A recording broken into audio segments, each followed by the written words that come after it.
BA part third Sanskrit प्रथम प्रश्न पत्र योग दर्शन योग सूत्र 29 से 31 तक। मैं डॉक्टर मनीषा गोदारा आचार्य संस्कृत राजकीय बांगड़ महाविद्यालय डीढ़।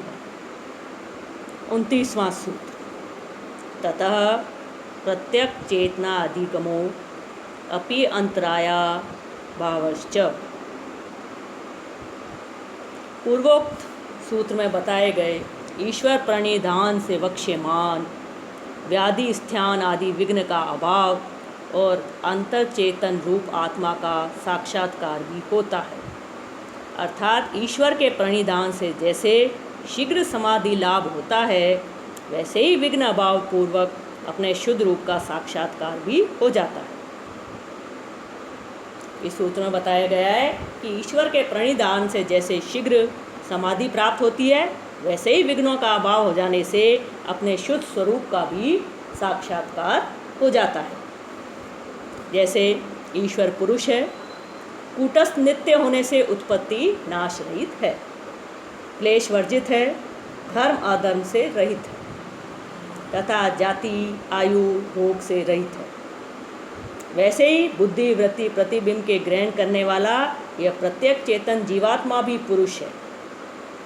इस प्रकार साक्षात्कार करता है, अर्थात प्रत्येक चेतन अधिगमन रूप पुरुष दर्शन को प्राप्त करता है। भाव यह है कि यद्यपि यह नियम है कि जिसकी भावना की जाती है उसी का साक्षात्कार होता है, अन्य का नहीं। अतः परमात्मा की प्रणिधान रूप भावना करने से परमात्मा का ही साक्षात्कार होना उचित है, आत्मा का नहीं।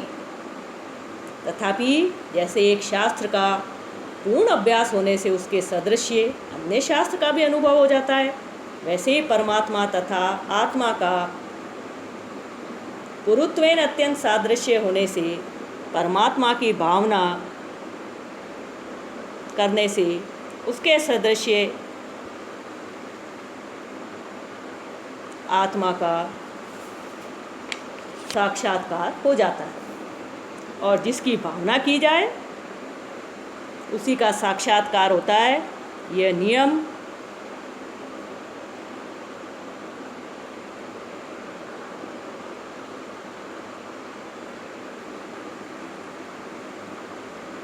सदृश्य पदार्थ विषयक समझना चाहिए। ये नियम विदृश्य पदार्थ विषयक समझना चाहिए, अर्थात परमात्मा की भावना से आत्मा का साक्षात्कार मानने में अति प्रसंग दोष नहीं माना जा सकता। या इतना और भी विशेष समझना चाहिए कि ईश्वर प्रणिधान से प्रथम अव्यहित होने से जीवात्मा के शुद्ध निज रूप का साक्षात्कार होता है, पश्चात ईश्वर का यह क्रम।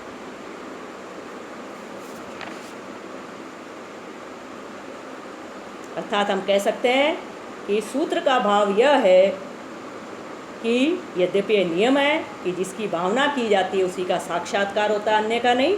अतः परमात्मा की भावना करने से परमात्मा का ही साक्षात्कार होना उचित है, आत्मा का नहीं होना चाहिए। लेकिन जैसे एक शास्त्र का पूर्ण अभ्यास होने से उसके सदृश्य अन्य शास्त्र का भी अनुभव हो जाता है, वैसे ही परमात्मा की भावना करने से हमें आत्मा का भी साक्षात्कार हो जाता है। पहले जीवात्मा के शुद्ध निज रूप का साक्षात्कार होता है, उसके पश्चात ईश्वर का, यही क्रम। व्याधि स्थान संशय प्रमादा आलस्य अविरति भ्रांति दर्शन आलब्ध भूमिक्वात् वा अनवस्थित्वात् अनवस्थित्वानि चित्त विषेपा ते अंतराया। व्याधिस्थान संशय प्रमादा आलस्य अविरति भ्रांति दर्शना आलब्ध भूमिक अनवस्थित त्वानि चित्त विषेपा ते अंतराया।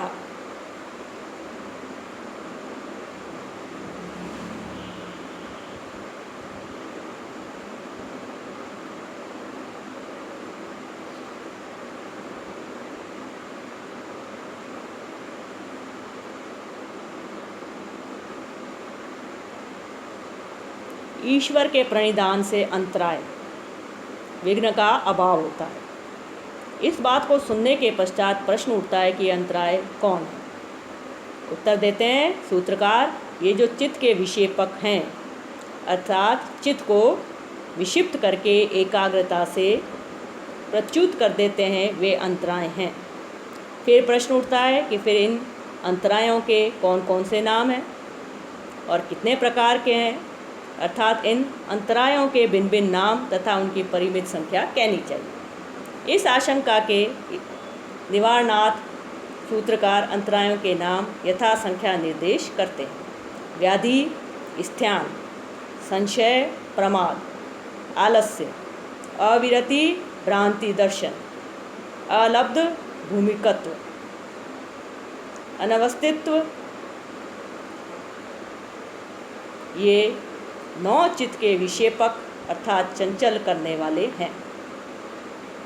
अतः वे नव अंतराय अर्थात योग के विरोधी होने से विघ्न रूप हैं। अतः पतंजलि ने सूत्र में बताया है, व्याधि, स्थान, संशय, प्रमादा, आलस्य, अविरति, भ्रांति दर्शन, अलब्ध भूमिकत्व, अनवस्थितत्वानि चित्त विक्षेपा ते अंतरायः।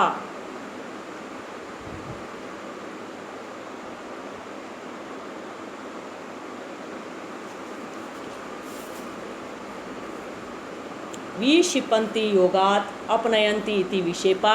इस व्युत्पत्ति से ये व्याधि आदि नव चित्त को विक्षिप्त करते हैं, अतः विक्षेप कहे जाते हैं। सूत्र में कहे गए व्याधि आदि प्रत्येक का व्याख्यान करते हैं। अब हम एक एक को समझेंगे कि इनका तात्पर्य क्या है। इन नव समाधि के विरोधियों में धातु की विषमता, रस की विषमता और करण की विषमता व्याधि रोग कहा जाता है। सर्वप्रथम रोग का तात्पर्य क्या है?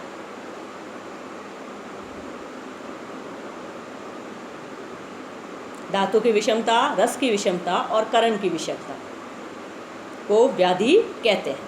अर्थात वात, पित्त और कफ रूप तीनों धातुओं में से किसी एक के कुपित होने से न्यूनाधिक भाव होना धातु वैषम्य कहा जाता है।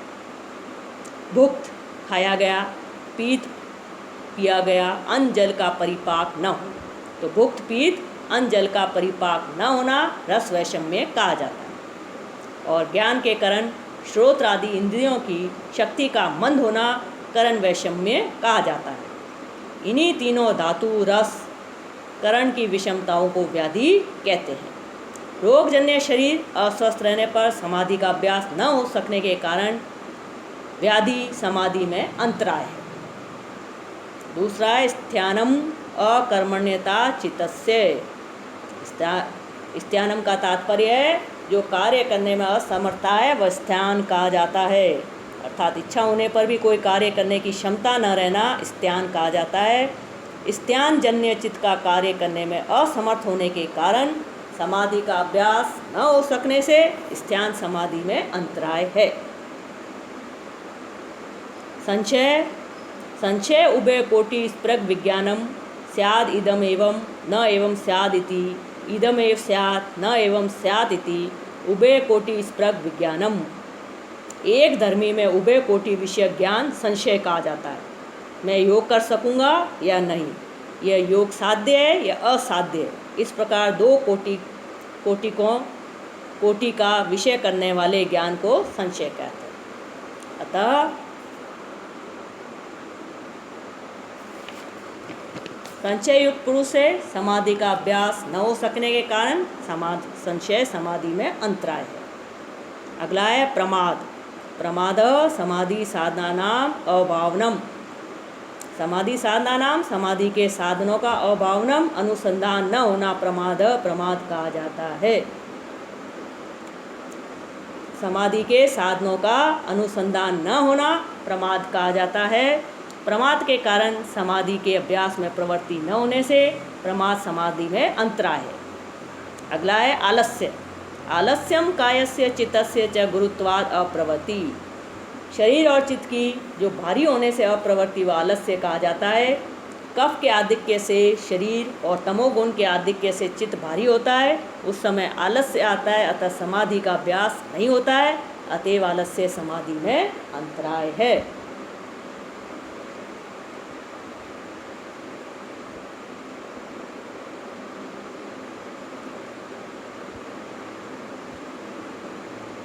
अविरति चित्तस्य विपर्य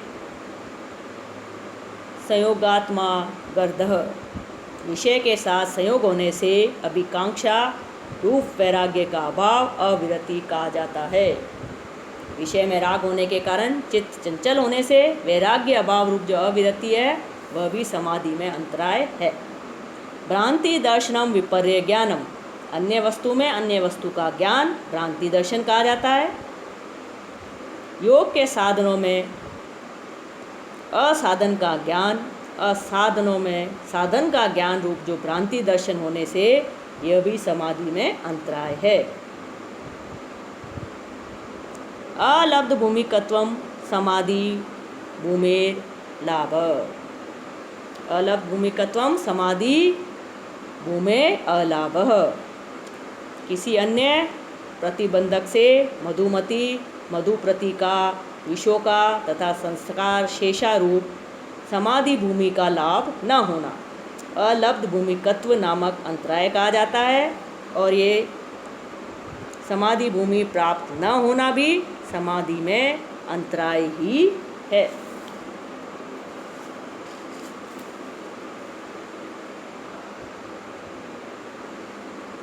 अनवस्थितं लब्धायां भूमौ चित्तस्य अप्रतिष्ठा।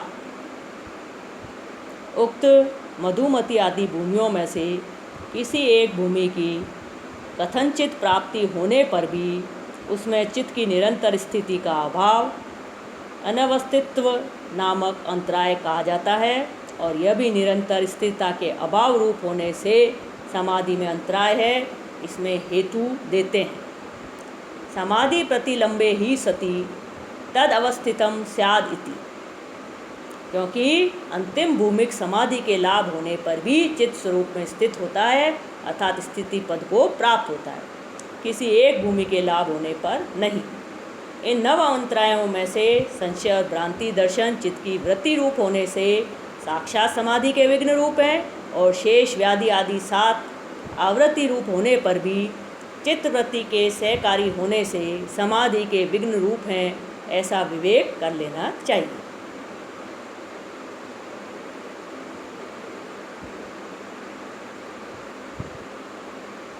31वां सूत्र। दुख दौर्मनस्यांग मेजयत्व श्वास प्रश्वास विषेप स भुव। केवल व्याधि आदि 9 प्रकार के विषेपी अंतराय ऐसा नहीं, किंतु अन्य विवक्ष्यमान दुख आदि 5 उन विक्षेपों के साथी हैं। इस बात को सूत्रकार कहते हैं कि पूर्वोक्त व्याधि आदि 9 प्रकार के विक्षेपों के साथी हैं, अर्थात व्याधि आदि विक्षेपों के होने पर ये सुख आदि अन्य 5 भी विघ्न रूप से उपस्थित हो जाते हैं।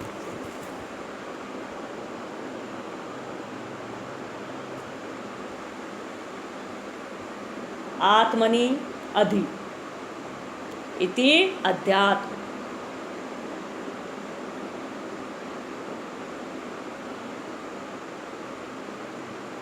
आध्यात्मिक, आदि भौतिक और आदि दैविक के भेद से 3 प्रकार के हैं।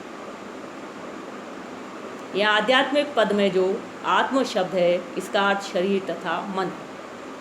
अतः आत्मनि अधि इति अध्यात्म, अर्थात शरीर और मन के अधिकार से जो दुख उत्पन्न होते हैं वह अध्यात्म दुख कहा जाता है।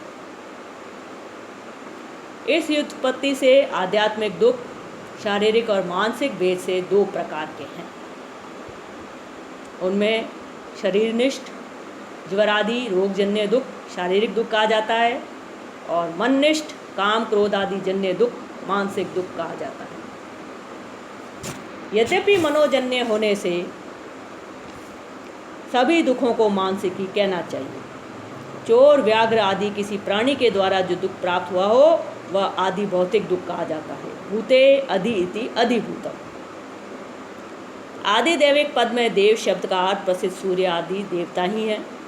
देवे अदिति अधिदेव, अर्थात किसी देवता के अधिकार से जो दुख उत्पन्न हुआ हो वह अधिदेव का दुख कहा जाता है।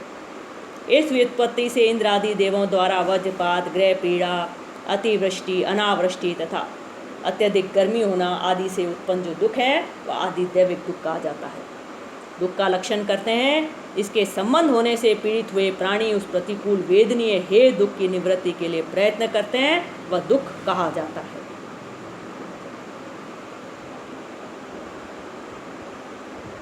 दौर मनस्य का लक्षण करते हैं। दौर मनस्य इच्छा व्याघातात् चेतस शोभ, अभिलषित पदार्थ विषयक।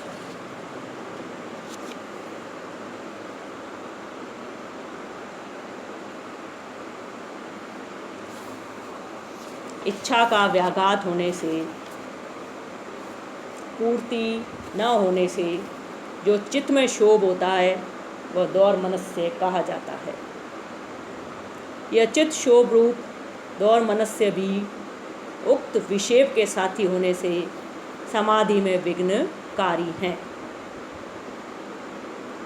अंग में जयत्व का लक्षण करते हैं।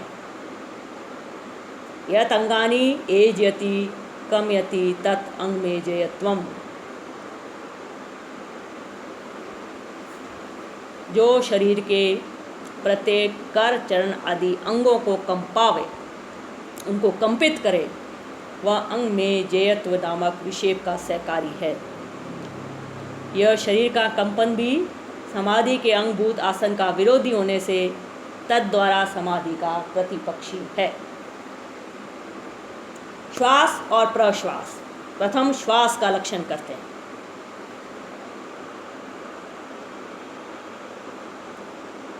सर्वप्रथम श्वास का लक्षण करते हैं। प्राण यत् बाह्य वायु आचामति स श्वास, जो इच्छा बिना बाह्य वायु का आचमन करता है अर्थात नासिका रंध्र द्वारा भीतर प्रवेश करता है वह श्वास कहा जाता है। यह प्राण क्रिया चालू रहे तो चित्त समाहित नहीं हो सकता है, अतः यह प्राण क्रिया विशेष भी रेचक प्राणायाम के विरोध द्वारा समाधि का विरोधी है। इसके पश्चात हम प्रश्वास का लक्षण करते हैं। यत् कौष्ठ्यम वायुम निसारयति स प्रश्वासः, जो प्राण इच्छा बिना भीतर की वायु को बाहर निकालता है वह प्रश्वास कहा जाता है, और वह क्रिया प्राण क्रिया विशेष भी समाधि के अंगभूत पूरक व्यायाम के विरोध द्वारा समाधि का विरोधी है।